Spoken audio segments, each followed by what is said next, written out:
My name is Pastor IMMANUEL OGWAL, the Adventist World Radio Africa Region Director at the Americas Center Convention Complex in St. Louis, Missouri, where the 62nd GC session is taking place. I'm so privileged to be with Professor Maka, who is a scholar, a pastor, an administrator. He is by the one who ordained me into pastoral ministry, and he has been the president of Uganda Union Mission, and now he has been newly elected as the East Central Africa Division of Seventh-day Adventist Executive Secretary. We're going to have a brief interview with him over a number of issues concerning the leadership of the church, as well as Adventist World Radio, which is doing quite a bit of ministry in the territory. Welcome, Professor Maka. Thank you, Brother Emmanuel. Yes. Professor, your ascension to the office of the Executive Secretary comes very unexpectedly and suddenly, especially to the people in Uganda, where you had started a lot of initiatives. Some of them are at infancy, others midway, others at maturity. How do you manage your transition in such a way that all these initiatives you had started will not be disrupted? Thank you, Brother Emmanuel. We want to thank God for the privilege of service. When we accepted the call of service, we came in with "I will go wherever He sends me." And that commitment and vow restricts us into having our own way, restricts our choices and preferences. And it is the same even during this time, that coming to the ECD is a call to service, but one that has come as a surprise, one that has come so abruptly, and it is a higher level of ministry and influence, but one that has displaced, I should say, yes, the ministry in Uganda. I observe and understand that for Uganda we had just started. The train is on the rail at the moment. Yeah. It has started to gain speed, but at a time when we needed to try to do serious mission business, now we find ourselves now tilted towards another direction. So it's a bitter sweet experience of sorts, and even with our people, because we least expected this to happen at such a time. Even when I came, I thought that I still had more time and more work to do in Uganda now than elsewhere. But as I started, when the call comes, we have to obey. Thank you very much. Among the initiatives that were midway at the time of your calling, the discussions that were ongoing about the reorganization of Uganda Union Mission. What is your comment about the way forward? We halted the realignment of the union into two unions because of the imminent coming of the 62nd General Conference session. And we said, let us go to the session in St. Louis and come back and embark upon it. And this now is something that we are going to leave maybe to the coming administration, but it's something that is in the offing. It's something that has come, something unstoppable, but like we say, what we have to do it then. But even then, we believe that the leaders that are coming will be able to do something towards this initiative. Okay. Professor Maka, your profile reveals that you went into the ministry very early in your life, and it is evident you are very brilliant, and at the age you are getting into ministry is the age where most people, according to the world standards, they are seeking success in the world the way the world understands it. But you decided to go into the ministry that early. What was the motivation, and how would you inspire younger people who could be having potentials but they are hesitant? True, I went into ministry in my early 20s. And at a time when I think the horizon was clear for me.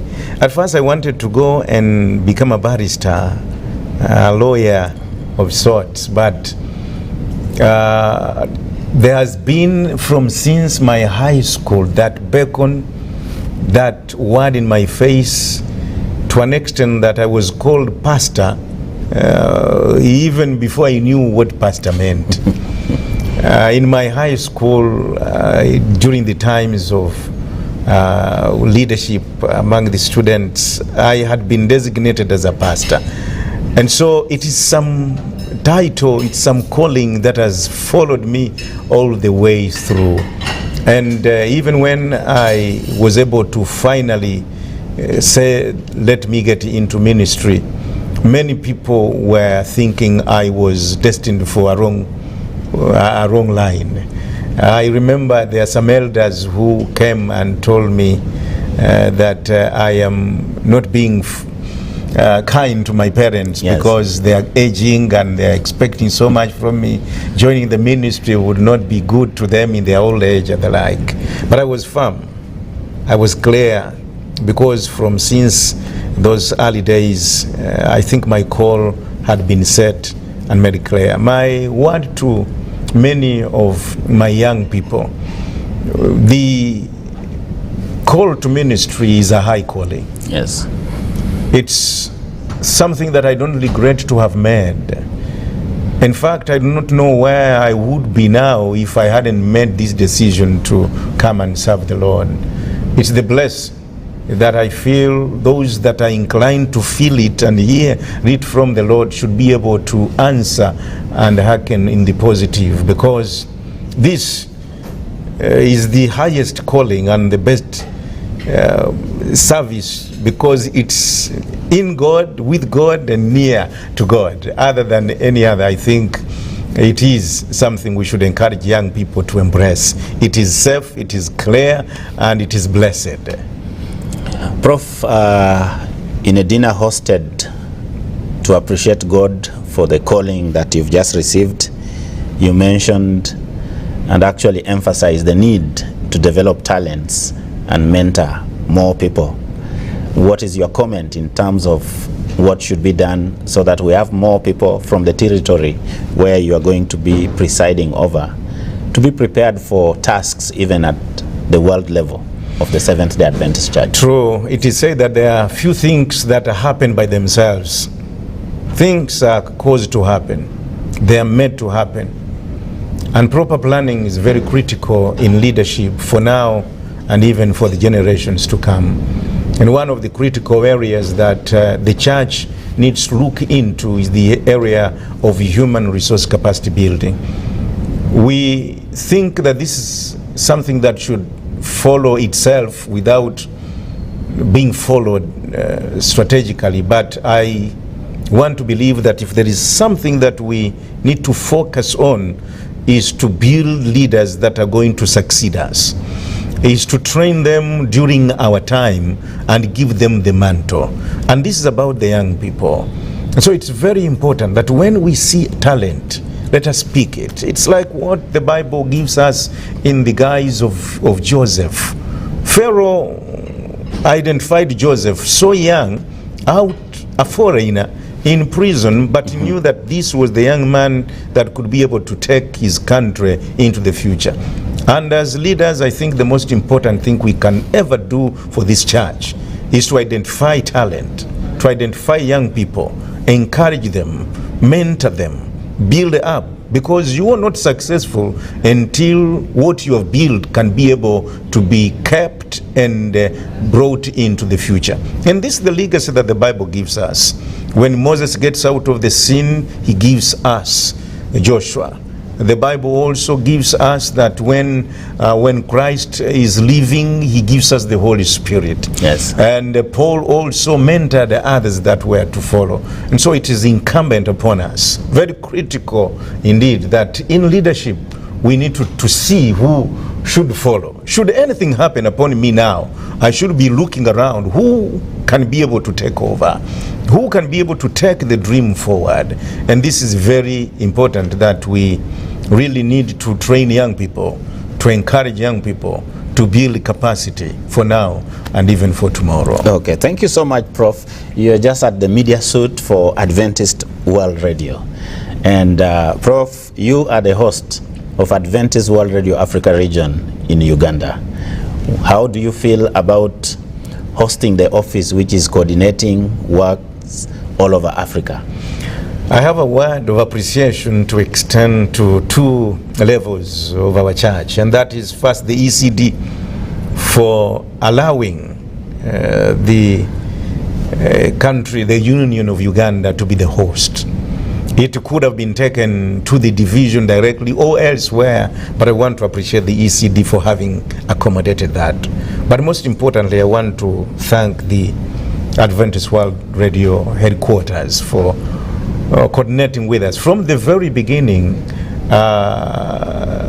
Dr. Ray was clear on what he wanted for ECD, what he wanted for Africa. And I want to thank God that for the entire Africa, we are the host. It's a privilege and a very big advantage for us. And we pray that we'll continue to harness that cordial working relationship so that we take the Adventist World Radio to be a household word in all our quarters in the four ends of our territory. Thank you so much, Professor Maka. You are very supportive to the works of Adventist World Radio. Within the territory where you've been in charge, Uganda Union Mission, recently you just commissioned the establishment of 2 more radio stations, and in the backdrop of that, 3 others were established in 3 cities, in addition to the radios that have been in Uganda previously, bringing the total number of radio stations to almost 10 by the end of this year when these projects are complete. What has been the inspiration making you to support radio ministry so much? Mission in this era should not be gotten into by guessing. Statistics do show evidently that radio as a medium of communication for gospel explosion and mission is one that is going to be very critical. Is critical now, is going to be for some time. Yes, we have the television, we have social media, we have all others, but the radio beats them all in reaching to the corners, especially the unentered area, in terms of taking the gospel, but also in nurturing those that we have been able to fish out. And so it has been my thinking and my agenda clear that we need to make the Adventist World Radio reach every corner of our territory with the message. And I want to thank your office, and I want to thank the Adventist World Radio headquarters for heeding our call, our invitation, so that we can build the infrastructure where we can be able to reach as many people as possible. When you go to many of our rural areas, those people can never be reached by anything else other than the radio. And we are very grateful that now 2 centers are coming up. And these centers are in very remote and unentered areas. These 2 centers are very critical, and I want to thank you and your leaders at the headquarters for having accepted to bring the message to the north, because these 2 new radios are in areas that could never ever be reached if it were not for the Adventist World Radio. And when we are able to establish them, we are sure that they will be able to do mission. The only challenge we have is sustainability as far as their operations are concerned. I want to thank the leadership of AWR for the initiative to push us, at least for a start, to kickstart us. And I pray that this can be extended to these 2 stations so that we can be able to have them start maybe for the first 2 years as we phase them and make them self-sustaining as we build capacity and also human resource and finances, so that we can be able to have them roll by themselves by the end of the quinquennium.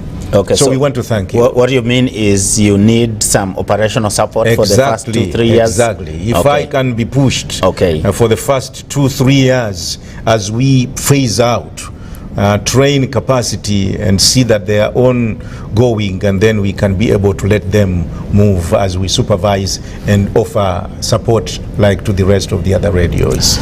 Okay, we are coming very close to the conclusion of our interview. But before we conclude, still on Adventist World Radio, thank you so much for the comments you've been making regarding Adventist World Radio in Uganda. However, now your role is transitioning you into being in charge of a territory as the overseer of implementation, execution of mission. What would you like to see Adventist World Radio now doing in terms of the ECD territory? Not only Uganda. What Uganda has done has been a pilot that we should be able to export to the rest of the territory. I would like to see the Adventist World Radio integrate in the entire ECD in those remote areas, because I've discovered the secret of the Adventist World Radio ministry and how we can be able to partner together in taking the mission forth to those ends. And so it is going to be an extension of what work we've been doing in Uganda. We are going to extend it because we have areas that we cannot send real people to get into with mission, but we can send the voice in order to reach those areas. So this just going to be an extension, and I will be traveling your office and the headquarters as well to see that we do it in ECD, but also in the rest of Africa and beyond. I want you to say one more word for Dr. Dwayne McKee, the president of Adventist World Radio, who has been very generous in supporting projects in Uganda. You have so many radio stations, you are refurbishing many of the radio stations, and he has been very sympathetic of all the requests you've been sending to him. What do you say to Dr. Dwayne McKee? Dr. Dwayne, I just want to say thank you. Through the regional office, we have extended our calls to you. We have always troubled you, and I've reached you in person. And I just want to say thank you as I further seek for your further support and collaboration so that together we can make the Adventist World Radio a catch name, a household name in Africa for the good of his name. Thank you. Professor, before you give the final shots, there are some messages that are coming in from Uganda right now. We have Professor Samson Rwahwire. He sends a congratulatory message for your election into the office of the Executive Secretary. We have another message from Emmanuel, Seventh-day Adventist Church, wishing you well in your new assignment. We have messages coming in from Kampala Central Church of Seventh-day Adventists, congratulating you. We have a congratulatory message from Elder Apollo Mubiru, the Communication Director of North Buganda Field. We have Hope Channel Uganda sending a special congratulatory message to you for being appointed as the new Executive Secretary for the East Central Africa Division of Seventh-day Adventists. Okay. Thank you. We want to appreciate and receive warmly those messages. And yes, we might have taken another step away from Uganda, but we want to tell you that Uganda is within my reach. We will offer the support necessary, and we request you also to up the ministry for the Lord. The Lord bless you, and let us work together we support one another as we get into this mission that the Lord has called us to champion during these end times. Thank you and God bless you. And lastly, Professor Maka, to Uganda Union of Seventh-day Adventists, the country as a whole, the members of the Seventh-day Adventist Church, this is a place where you've grown as a leader. What do you want to say to them even as you transition into a global responsibility in the church? Just want to say thank you for supporting me. Thank you for grooming me, and thank you for all the cooperation you've accorded me. Yes, I go at a time when many of you think I shouldn't be going. But it's better also to go when you are still needed, other than being pushed when people are tired of you. One thing I want to tell you, that I still remain Ugandan. I will continue to offer support where necessary, and we will advocate for you as we serve equitably the entire region for His glory. Thank you very much for your time, Professor Maka. Thank you, Pastor May God Emmanuel. bless your new ministry. Thank you, and God bless you too. Thank you.